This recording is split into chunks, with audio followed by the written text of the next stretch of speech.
Nüüd nägime natukene lähemalt lahtiploki või tabeli sorteerimisest ühe kriteeriumi järgi. Ja eristatakse siis tähestikulist, see tähendab seda, et veerg, milles me sorteerime, on tekst, ja samamoodi eristatakse arvjärjestust, ehk see tähendab, et veerus on arvväärtused. Nupud, mida selle jaoks kasutada, on tegelikult ühed ja samad. Siin üleval tööriista riba peal on siis vastavalt nupud. Kui te liigute hiirega peale, teile kirjutatakse ka, see on kasvavalt sorteerimine ja see on kahanevalt sorteerimine.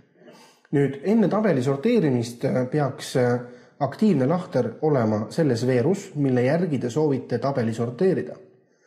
Näiteks kui ma soovin oma tabeli sorteerida last name, siis ma klõpsan aktiivse lahti sellesse veergu ja seejärel siis valin, kas sortii kasvavalt, nad ongi tehtud, või sorteeri kahanevalt ja on ka tehtud.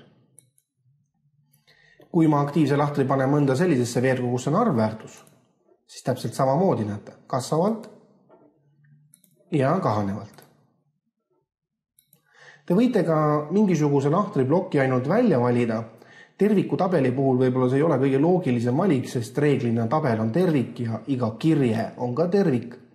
Aga ütleme sellegi poolest, kui selline vajadus peaks olema, siis tuleks vastavad väärtused ära märkida ja seejärel siis klõpsata kas kasvavalt või kahanevalt.